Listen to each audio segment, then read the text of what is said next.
I'm actually in Sarasota right now at Nathan Benderson Park with Kevin McDowell, one of the Team USA Triathlon National Team members, an Olympic hopeful, and just about 1 year to the day, back in 2020, we were here in Sarasota, and the world changed on March 13th.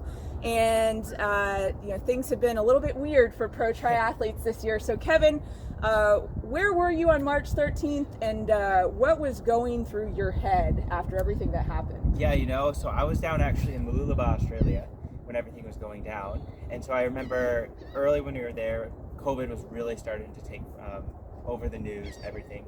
And then we were supposed to race on the Saturday, and then all of a sudden, like, Trump comes on, the announcements of like closures of everything, and we're like freaking out. Oh, do we have to get home right away before? Like, are they cutting all flights and everything? Yep. And then we learned, okay, it was the Monday after, so we were cleared to go. And then we started races, were just getting canceled left and right. But we did a World Cup down there where I was fortunate. They actually continued the race, so I was able to do the last World Cup, like pre-COVID times in Mooloolaba. So I made the most of that, and then had to change all my flights because I was scheduled to come here to Sarasota for the next weekend. And then from there it was like, I had no idea at that time that it would be basically a year of like what we've been going through today. Things are, luckily it looks like things are starting to improve more, and we're actually here to race, so that's progress. That's kind of where it's been. So. I mean, I don't know, what would you have said if someone told you a year ago today that we were still going to be dealing with this a year from now? Yeah, I was actually thinking that today driving here, because I was flashing back, like, I was supposed to race here a year ago and everything, and I was like, man, if someone would have told me you have a year dealing with this, I'd have been like, wait, what? Because I remember when they first told me, like, we're going to postpone everything till mid-April, and we're just like, 6 weeks? What? Oh my gosh, and then it's like, things will be delayed until probably beginning of June, and then it kept getting pushed back, and obviously Olympics postponed and everything. So I think I'd prefer it that way, although it would be nice to have an end date, but hearing a year would have been like this, versus like I kind of held on to hope as we went and just was kind of looking the optimistic route versus the negative route. So I think hope and optimism have been really, really crucial for getting through the past year. Oh, 100%. For sure. So obviously you've had your last couple of years of racing have been really stellar. For those who don't follow you, you have been, kind of consistently top ranked among U.S. men and internationally. Obviously, great prospects for potentially being a part of our Olympic team. How did you deal with it mentally and emotionally when the Olympics looked like they were either going to be canceled or eventually postponed? How did you continue to be productive in training and competition with that uncertainty?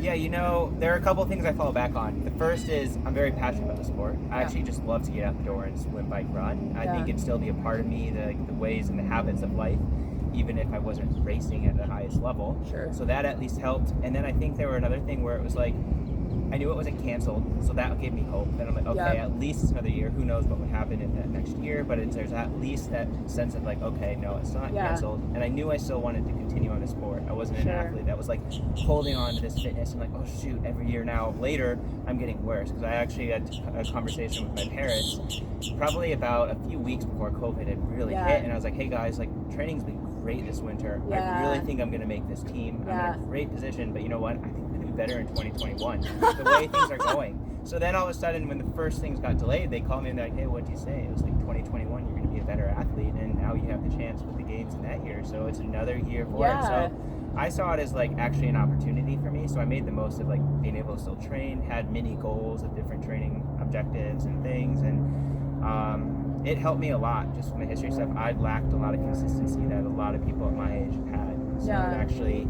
having that extra year under my belt to just properly train, not stress yourself to go race and do all these crazy things. It's like, I could actually stay play. So when the pandemic first started, obviously, kind of depending on where you were, there were a lot of different guidelines from quarantine, what you could and couldn't do, what was open, what wasn't open. Was your training restricted at all when things first went down? Yeah, I mean, in some ways, yes, but I was pretty fortunate because I was actually in Arizona. So I decided to stay put in Arizona until middle of May. When things were more like, because there it was like everything was still outdoors. And so there were lakes that I could swim in. I knew a guy there who had an endless pool, so I was swimming in an endless pool a few times a week. and I could swim and bike outside as much as I wanted, and run outside too. Yeah. Because there were no limits on that. Pools were closed, but I had other solutions. So I stayed put there until middle of May, and then by that point I was there by myself. It was like basically just me. So I was like, my family's up in Colorado Springs, so once the weather warmed up, and I knew there was one place that had a pool that they were just starting to open access to some elite athletes. So once that opened up, I got in there, got connection. So I then went up to Colorado, and I actually stayed put there through until Christmas. So, and I'm actually heading back there after there, but I really loved it there. And kind of despite the pandemic, there were some international races that happened this year, and you did get to compete in a few of them. What of all the races you did last year, which one do you feel like you showed the most potential at?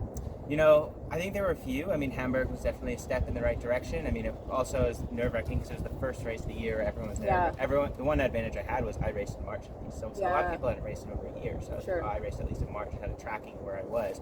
I think I showed progression in like the mixed team relay because that was definitely a thing I wanted to be a part of. Top times, right? Yeah. So, and then we were second as a team, and I think on our different day in a couple scenarios we might have been able to win that race. So it gave us hope that I'm like, going into the Olympics this coming year, it's like that's definitely a goal as a country. And I would say the race though that I actually felt like I really broke through because I had a really consistent, was up there, not break through, but it was like Arzachenia World Cup in Italy. It was like I just gone amongst it with the guys up in the lead group, caught the lead group. I flew up a little at the top, but I still kind of recovered to some degree, and I tasted where I've been wanting to be with the top guys. I mean, because it was a World Cup, but it was WTS level people with Alistair, Luke Vincent, all those people. So I was like, okay, I was so close to being really amongst the guys, not just someone just going along for the ride. So that gave me this extra spark going into this winter block of training. So it's perfect. Going into what we think is going to be the Olympic qualification period, sort of restarting in May. What are some of the races that you're targeting? Yeah, I guess I am going to sit down with USAT still and kind of see once they actually officially announce things, because I think there's an importance of making sure as a country we do have 3 spots still. Because right now the men have 3 spots, so we want to make sure to keep that. And I think a big thing is just continue to show that. Yokohama might be an automatic selection, so that's one that I'm definitely circling. But I also want to put up scores to show that they're going to want me on that team. So I'm definitely someone that's reliable, dependable, they're going to go there and they can count on me at a race and be consistent across the board. So that's what I'm really aiming to do for the races I target. So we'll see what they recommend, but probably some races in Japan and Europe if they do have things. Yeah, consistent performance is so crucial when you go to the games and you got one chance. I think that's the biggest thing. I mean, there's some people sometimes where you have this knockout performance, but then they're at the bottom for a bit of it, and then they hit one more. But I think consistency and reliability is a big thing in the games, because you just want someone to be able to go up there and score. So that's kind of what I'm trying to showcase. Yeah. So you've definitely demonstrated a lot of resilience and adaptability this year, and you obviously are no stranger to adversity. So shortly after taking bronze in the Junior World Cup, what year was it? 2010. 2010, I think just a couple days after you were diagnosed with... 2011 then. 2011. You were diagnosed with Hodgkin's lymphoma, and had to go through something that, as someone who had no athletic goals, would be terrified to go through, and came out on the other side, and now we're looking at potentially going to the Olympic Games. How has that shaped you, or how did that shape you as an athlete? It just really... It changed my whole perspective on everything, but I think it wasn't something that it changed me instantly when I went through it. I think there were points where it did change me going through it, but I was so focused going through it that I was like, okay, once we got the prognosis, Hodgkin's lymphoma, it's going to be 6 months, very intense chemo, I'm going to get really sick, but you're going to make it on the other end, because it's one of those very curable. It's just a tough process, a tough recovery to go through. But the thing that they don't really know a lot of times is they don't deal with many kids who go through it and then come back to this elite level at the Olympic level caliber. So for me, it was more I learned about myself post treatment and everything, because my body had changed a lot. It just messed with a lot of my hormonal stuff, and I lost a lot of weight, and I came back right away and wasn't putting the weight back on properly how I probably should have. And honestly, I should have finished treatment and gone back to becoming a normal person just to get myself back to recover versus trying to just jump right the scale to elite athlete. But that's the mentality and mindset. And people are like, you need to take your time, and I was like, no, I'm good. I mean, cancer's over. That's the worst thing you're gonna have to deal with. But I think there were actually years after that I dealt with a lot, and it's kind of interesting because now I'm here in Sarasota, and I was actually reflecting with Kirsten Casper, one of my roommates and friends, really good friends, and she's like, I remember last time you were here in 2008, I was contemplating everything. It was one of those I had to really think, because I just I'd have good results, I'd break. I'd have good results, and I started to just have like this really rocky road, and I had a terrible race year, probably one of my worst in my career. Yeah. And I was just like, I don't know if I can just keep doing this, and took some time and reset, rethink, and I kind of just found my purpose again. I love it. There's things I want to do in the sport. I know I'm not finished yet, and man, I'm glad I didn't hang up the shoes. And my coach at that time, I've switched coaches since, was just like, give it one more year. Don't throw in the towel yet. Let's just see, and if you don't happen, then you can throw in the towel. But give it one more, and I'm glad he said that, because now I'm here, and this last year and a half, I've just noticed bigger gains than I've ever noticed. It's like I'm kind of like I'm 28, but I kind of sometimes feel like I'm 25-year-olds.